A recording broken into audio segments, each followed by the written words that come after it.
So, good day, or good morning, good afternoon, or good evening. In Australia, usually when we see someone, we say, good day, how are you going? Okay, so let me introduce myself, if anyone ever met me before. My name is Venerable Cunda, and this will be my third talk of this year in Jhana Grove Retreat Center, and it will be my last talk for this year because next month I'll be going to another Buddhist monastery over east to support Dhamma. Because in Bodhinyana Monastery we do have a few branch monasteries, and the monastic are required to go to different branch monasteries to support one another. Thank you. So today's topic, I always think of a topic, or sometimes when things come out over the days or weekend, and it's become a good topic to talk about.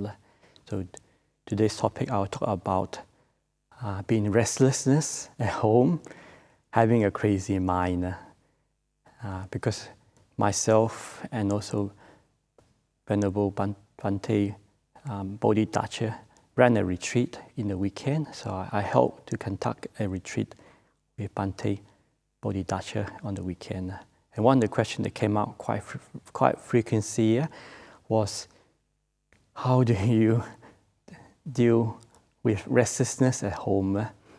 And that was quite a common question on the weekend on the online retreat. And it also say that, how do you deal with a mind that's going all over the place? Yep. And that's true. It's not easy, especially at home in lay life, that's dealing with a crazy mind. And one question was asked also, what's the reason why I became a monastic, and what stages I went to become a monastic? So I'll try and combine all those three questions together on today's talk.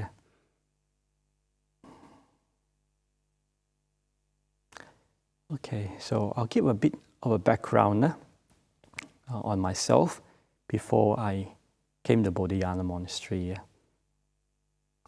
So I was born in Malaysia. So I left Malaysia when I was quite young, roughly 12 years old.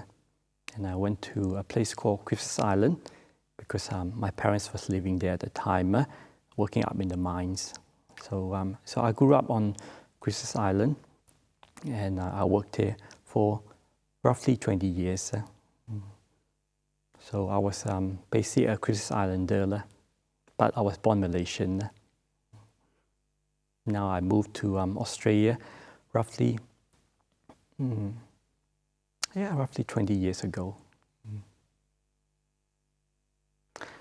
I wasn't born a Buddhist. I was just a free thinker. I did what I want, and I enjoy my life to the max. So when I was in my early 20s, I was working up in the mines, and I was just basically a bit of a rebel. I did what I want, and I behaved in pretty, would say, just looking for fun and busyness. I did drink a lot, and I did smoke a lot. Because when you were up in the mines, that's what most people did at the time, drinking, smoking, and just partying a lot. And it was about 22 years ago, so we did not have much internet. And working up in the mines, you see, majority of the workers was basically men. So it became quite competitive, and we say a bit aggressive. So I got into those kind of mentality, competing with one another, and trying to be a tough man up in the work site. But working up the mines, it was quite peaceful. And after work, there wasn't much to do. So most of us would just hang around up in the pub drinking, smoking, and just messing around. So I did it for a few years, about 2 years.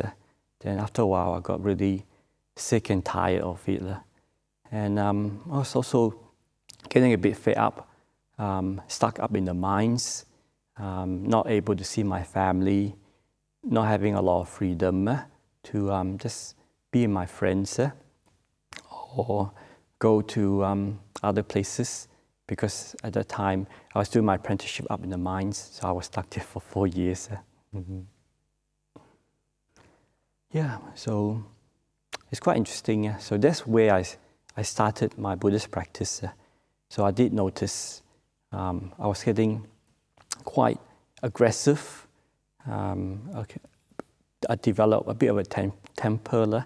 So I used to explode in rage, working out in the mines, just arguing and fighting with people. So it wasn't a good habit, and I knew it wasn't a good habit. Plus I was just basically drinking a lot and smoking too.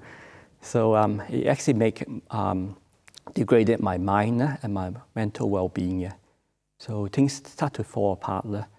So I was thinking a lot and getting quite depressed, very uncertain about the future, regret about what happened in the past.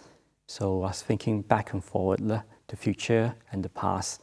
And it reached a point that I was getting quite depressed and having anxiety attack. And to the point where my hand was trembling a bit, my eyesight was going a bit blurry, and my hearing was getting a bit of ringing, and I was getting a bit of a headache. And it got so bad that I can't sleep for like 1 week. So not sleeping well, awake at night, and that's moving around, turning back and forward. So my quality of life was going downhill. So it's a bit like being in lockdown, just stuck in one place and not able to go anywhere.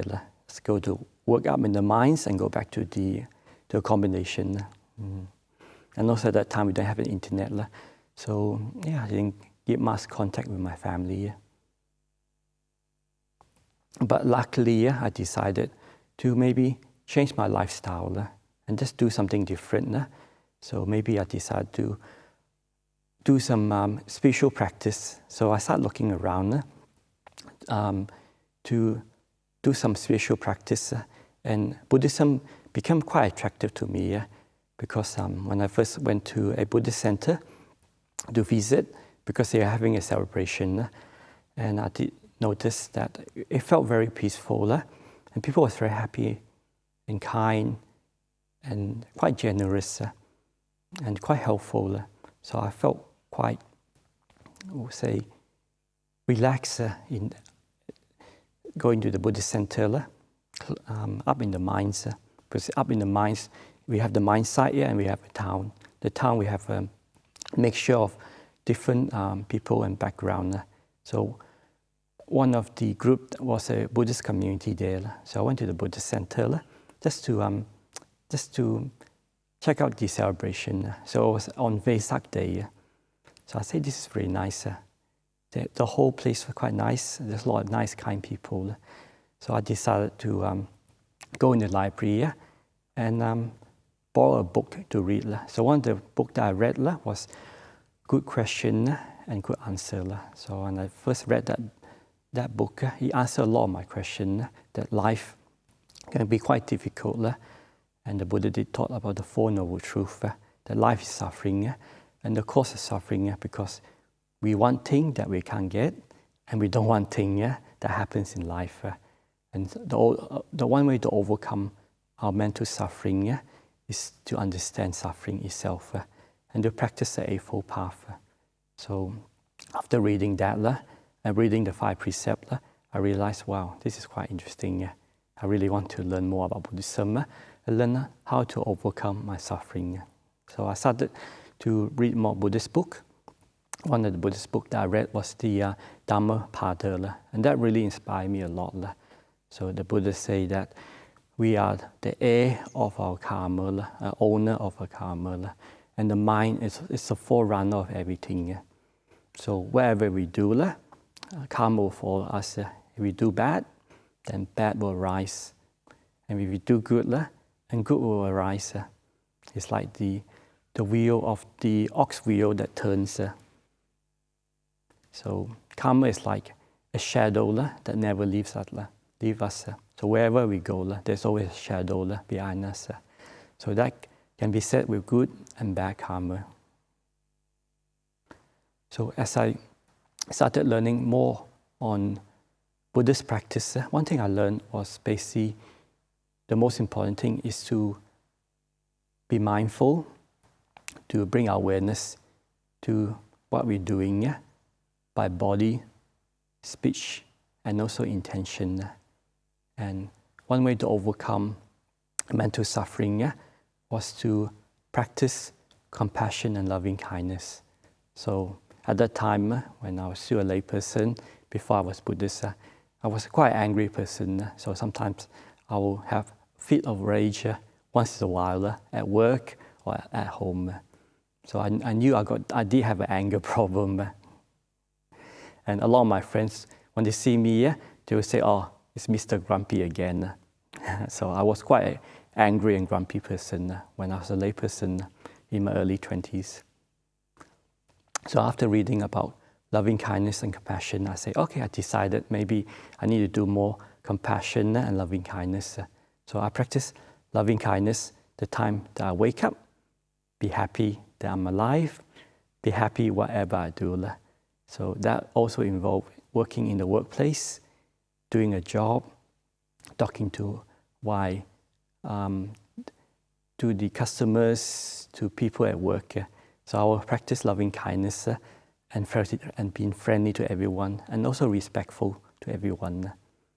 So up in the mind, sometimes if we do practice that way, it could be a sign of weakness. So people will tend to act the tough man mentality. But I decided I need to change my mind and change my thinking and develop more happiness in my heart. So I started to practice loving kindness regardless what was happening up there. So one thing I realized, the more I practice loving kindness, the more happy I become, and the less explosive I become. And I put a lot of effort not to get angry or just argue or fight with other people. And after a while, I realized that people at work start to respect me more often, and they become more like trustworthy of my character up at the workplace, to the point within roughly, I can't remember, but within about 1 or 2 years, they gave me a promotion, and they promoted me from a tradesperson working as a mechanic up in the mines to a supervisor. But they find that I can do my job very well due to my mindfulness practice, and also I can work with people very well. So that was one of the benefits I find that when I was practicing as a Buddhist up in the mines. And a lot of my spare time I just spent reading Buddhist books and listening to Dhamma talks. And I spent a lot of time by myself up in the mines. So at that time I was keeping the 5 precepts. I stopped drinking and I stopped smoking. It's a bit noisy at the moment because at the moment we have a storm here.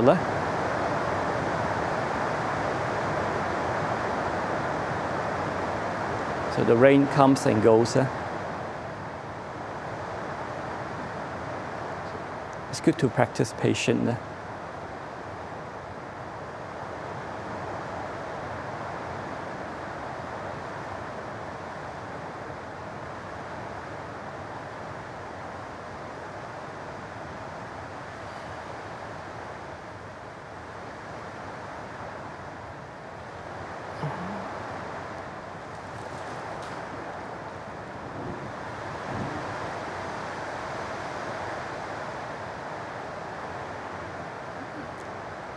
Okay, I don't think the rain will stop.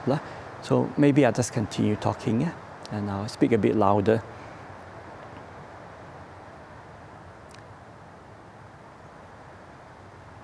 So I was practicing loving kindness for quite a few months, and I did notice my anger become less and less, and I can basically sleep better at night. And my trembling actually become less. So I realized that actually, because I'm developing a positive attitude at work and towards myself, I find that my anxiety and anger become less and less and less. And later on, a few months down the track, one of the Buddhists at the Buddhist center asked if I wanted to learn meditation. So she gave me a set of tapes by Ajahn Brahm. And I go, oh, okay, interesting. This is a Western monk.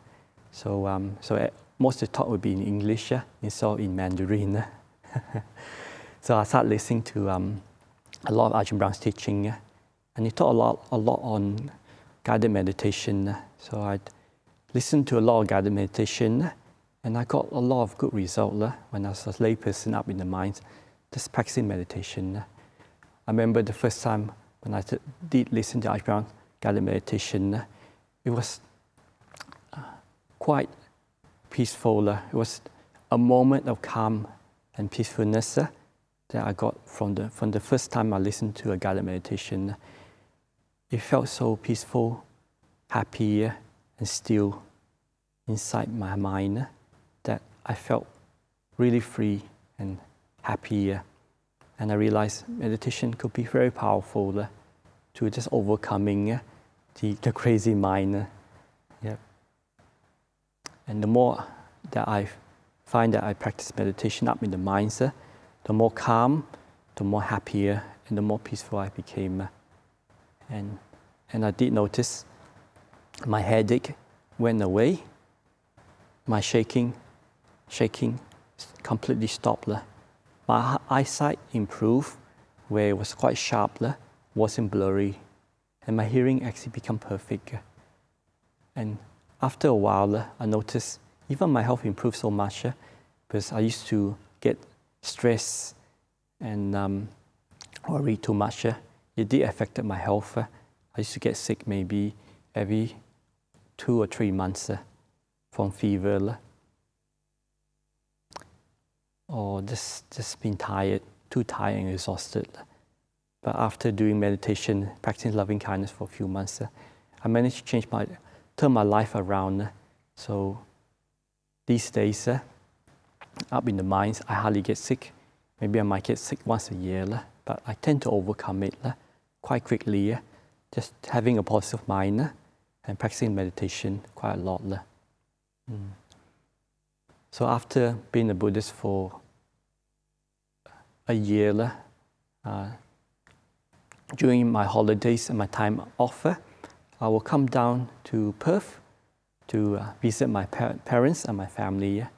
And one thing I made a commitment was to go and see that monk, Ajahn Brahm, because from that guided meditation, sets of tapes and Dhamma talk. So I decided to book myself in and come to the Bodhinyana Monastery to visit Ajahn Brahm and have a chat with him. So it was quite a productive visit and chat with Ajahn Brahm.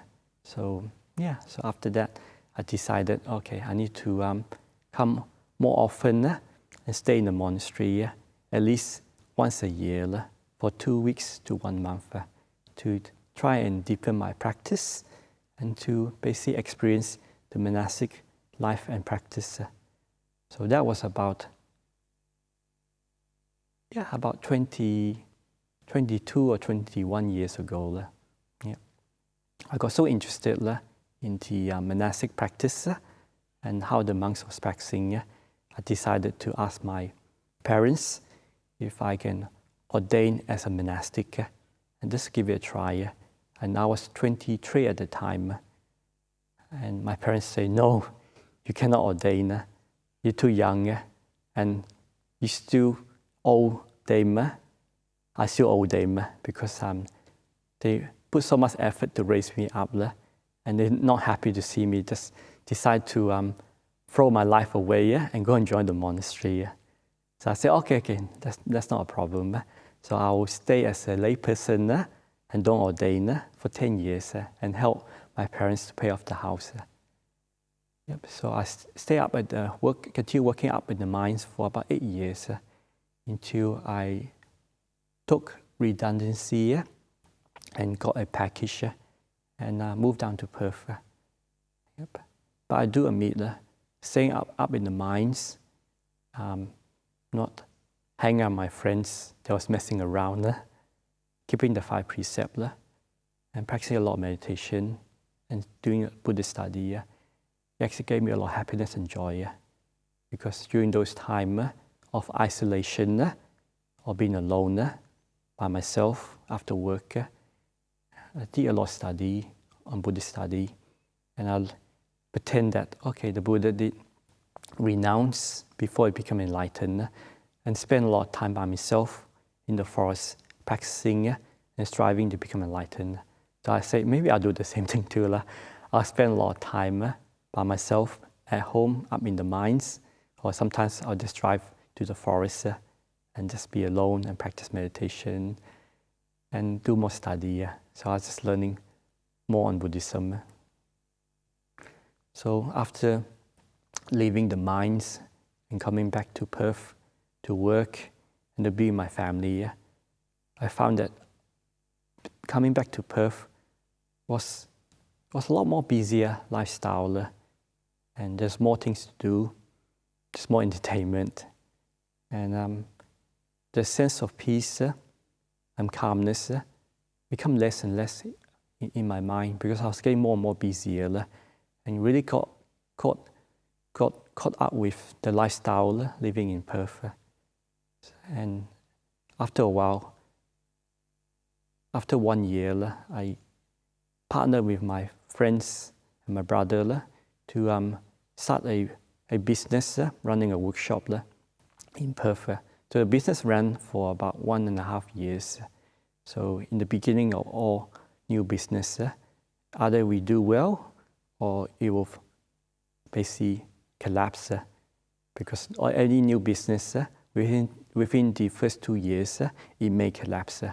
So you see it's about 50% that it will do well or it will collapse. So when I was running my business with my friends and brother, a mechanical repair shop in Perth, I was working from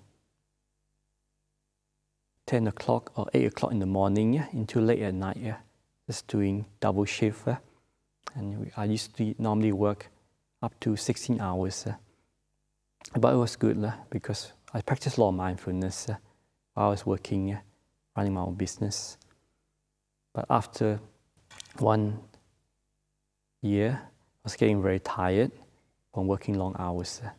So the next year, in the second year, the business wasn't doing so well because a lot of my partners that work with me in the business, they decided it was too much for them to take. So one of them left and started to look for easier work because running a new business, sometimes we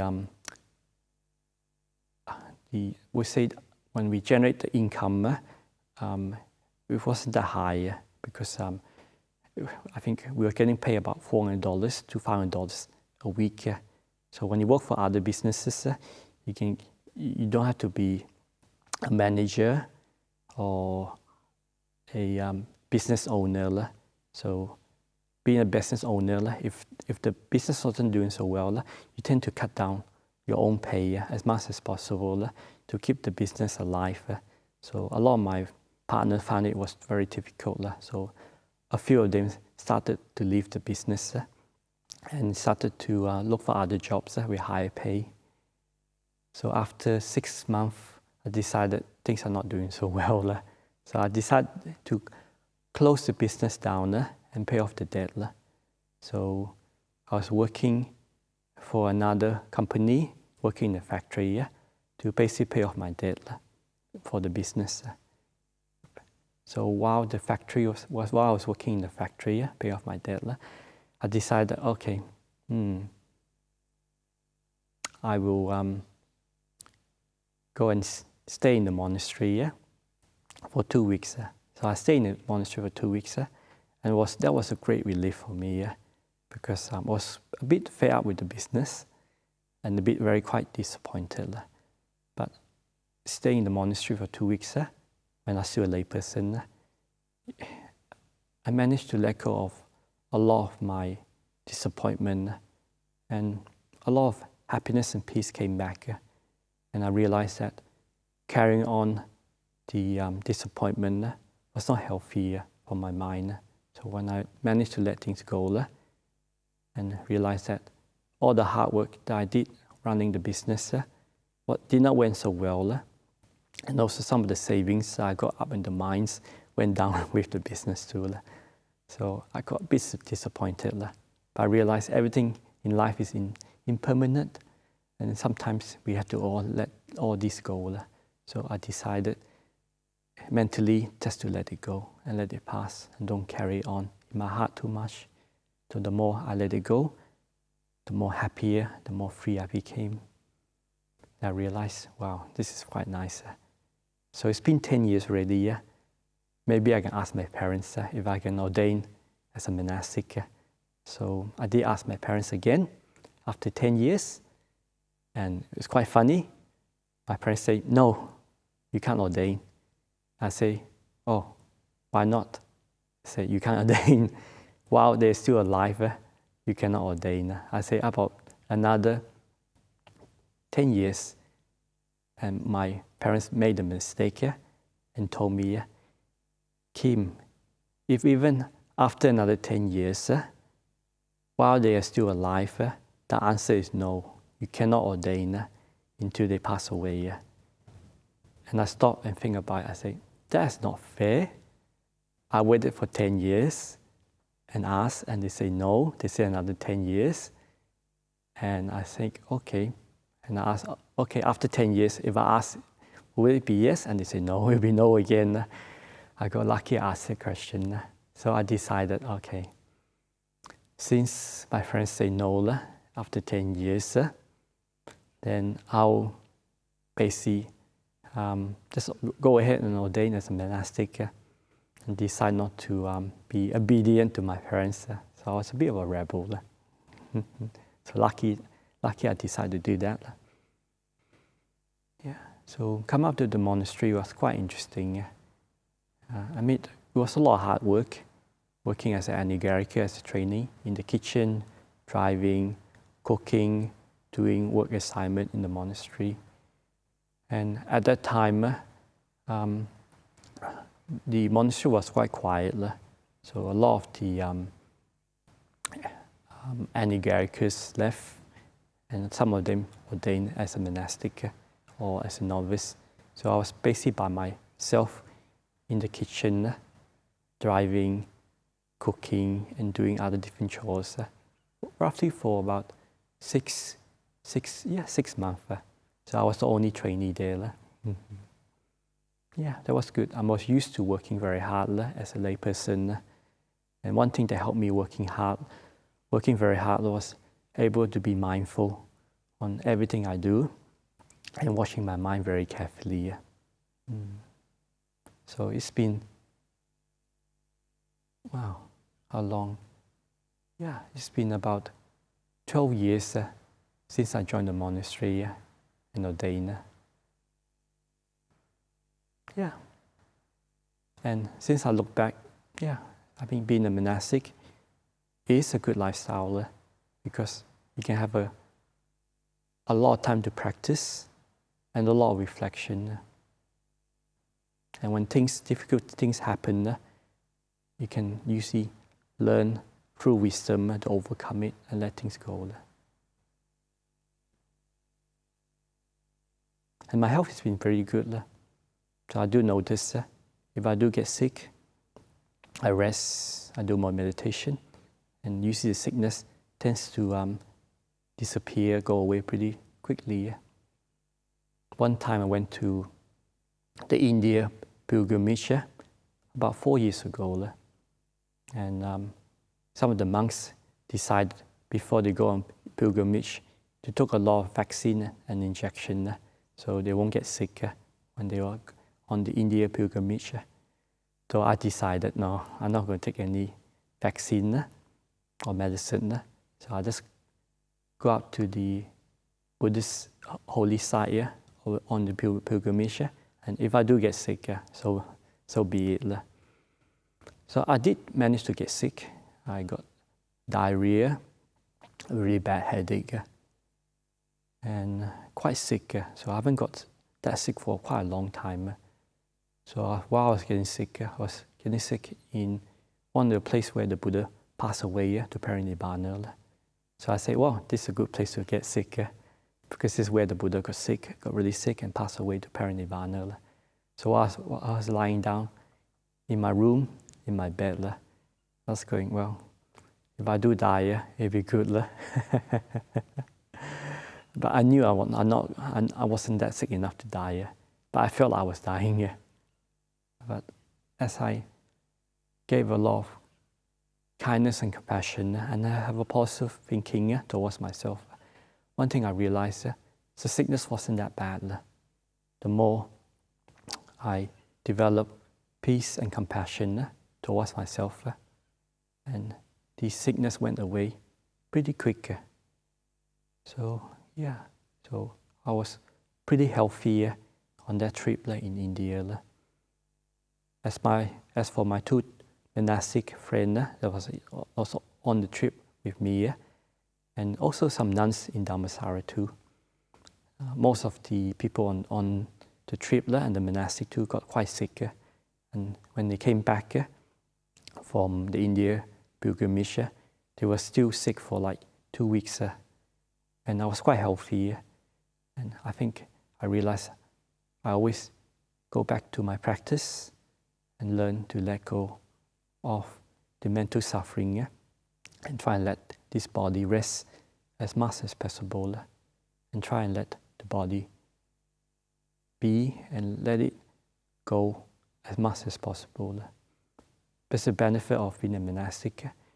When you practice more and more and more, as you get older, as you get when sickness arises, you learn to make peace with this body and allow this body and the 5 senses to slowly fade away.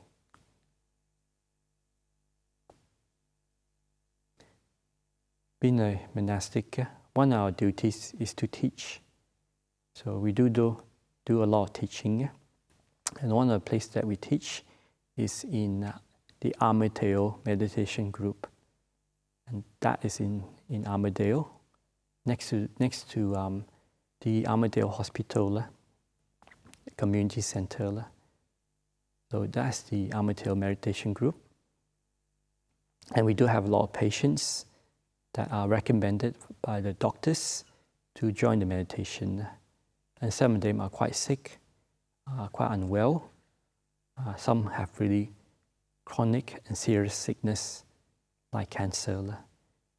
And so a lot of the new people that come to meditation the first time are recommended by the doctors. So one of the places that we teach meditation is at the Armadale Meditation Group. So the doctors say that sometimes they find that patients, they go to the meditation class, they tend to recover quicker and their sickness improve to the point even if they're suffering from very, very bad cancer, they can manage to live longer. And also they don't worry and stress out so much because sometimes when a person is really, really sick and they are dying, the mental suffering can be overwhelming. And if we do make peace with our mind, then sometimes the body do recover quite rapidly. And even if we don't recover, the pain of the body become less. And in some cases, we find some people, the cancer will not spread and they can manage to actually live for a few years longer. In some rare cases, we find that sometimes there's a person that we know that has got pretty bad cancer, and I haven't seen him for a long time, but he's still alive after 10 years with that bad cancer spread over his body. So it's quite amazing due to the meditation that you can basically allow the body to heal and regenerate. So those are rare cases that we come across as a Buddhist monk. Also, one story I like to talk about is the monks do go out to the Kanat prison farm, so close to the monastery, about 8 kilometers away from here. There is a prison farm, and the monks do go there quite often, every Friday, to give guided meditation. But due to the restriction and the lockdown, the monks are not going up there now. But hopefully when the restriction is lifted, then the monks can continue to go to the next to the hospital to give guided meditation to the patient, and also to go to the prison farm to give guided meditation. One of the prisoners or ex-prisoners that used to be in the prison was transferred from the prison farm, a low security prison where people normally stay there for a few years before they become released from prison. So he was transferred to the maximum prison in another location in Western Australia. So when he was transferred to the maximum prison, he was saying the first night was pretty hard for him to be in a new place where he was locked up in a cell without his freedom. Because in a prison farm, you have your own dormitory and you can move around within the prison to do exercise, go to the canteen, go to the gym, or work up in the prison farm. But when he was transferred to maximum security prison, he was basically locked up in the cell straight away. So he told me that when he was locked up, the only thing he can do was to sit down there and meditate calmly and peacefully.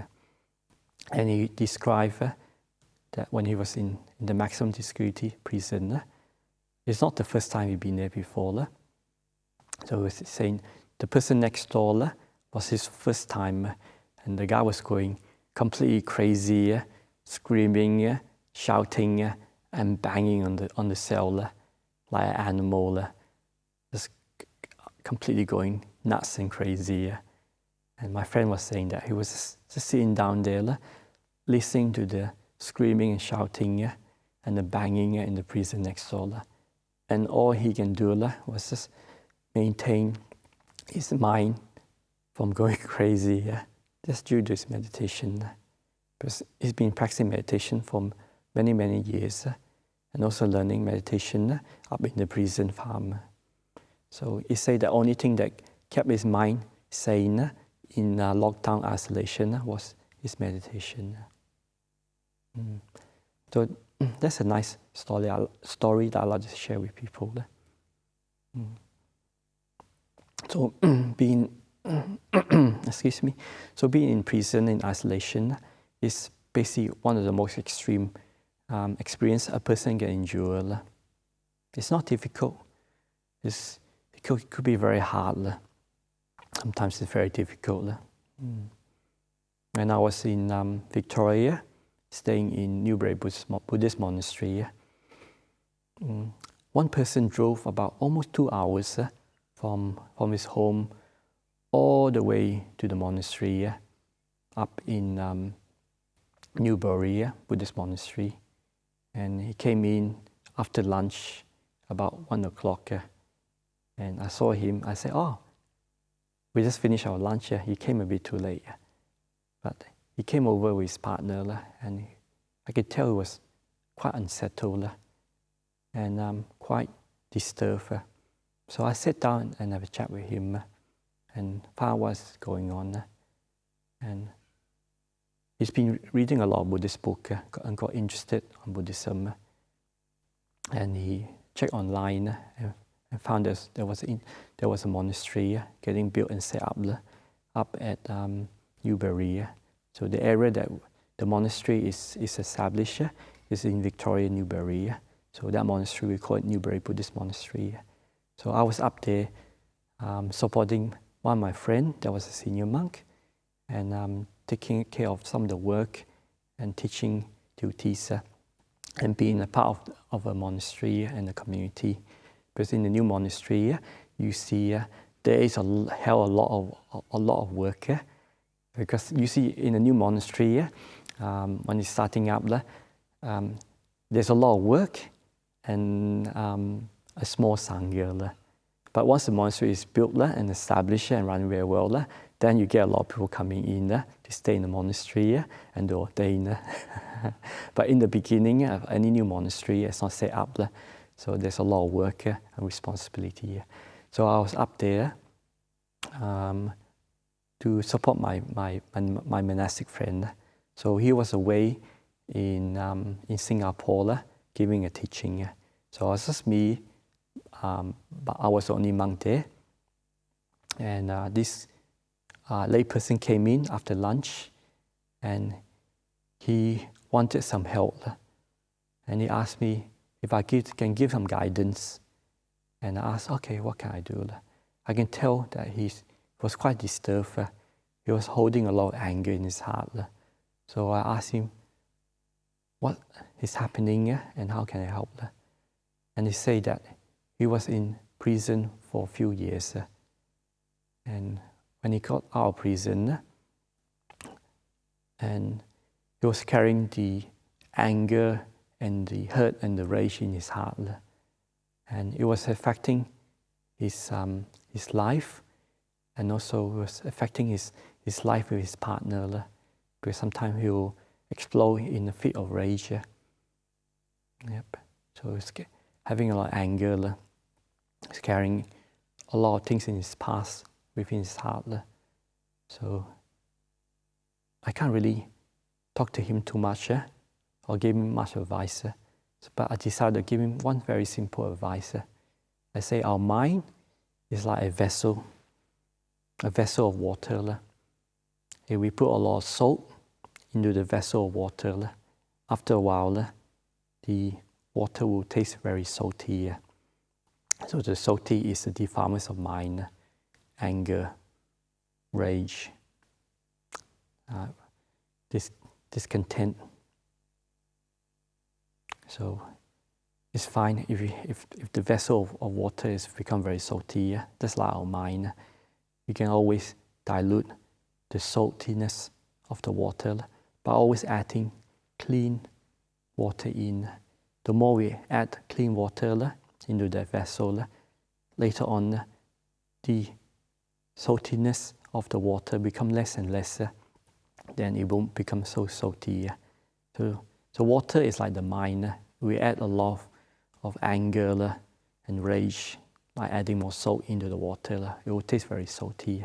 But if we keep on adding clean, fresh water, then the taste of the saltiness become less and less. So I say our mind is like that. It can be quite malleable and it can be changed. So as long as you practice kindness, compassion, forgiveness to yourself and to other people that hurt you, then slowly, you can lessen the saltiness of the mind and develop a pure, kind, compassionate heart, mind. So that's one advice that I gave to him. And later on he left. I didn't see him for a month afterwards.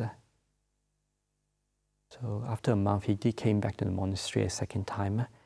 And he seemed quite relaxed and more at ease and more happier. So it was quite good to see him again.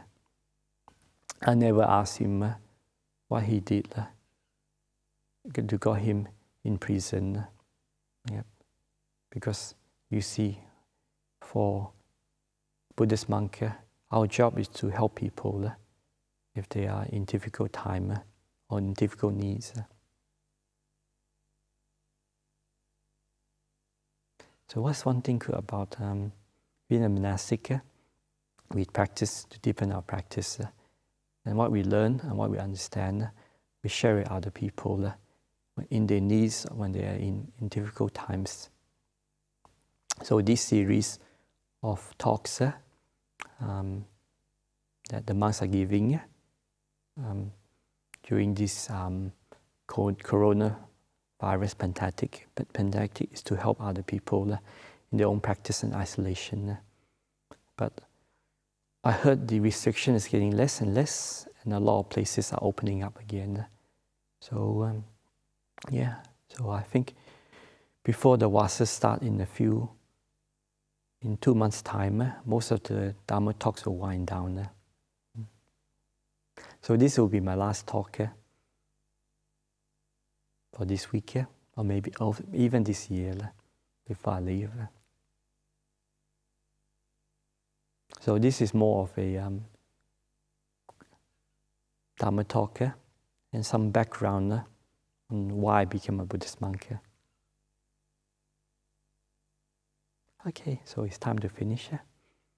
So sorry if I didn't speak things clearly because I was born in Malaysia, so English is my second language, and I normally not completely fluent in English. So I do have a bit of an accent due to my Malaysian background. And please forgive me if I didn't give a guided meditation today. And please forgive me if I say anything wrong by body, speech, or mind. And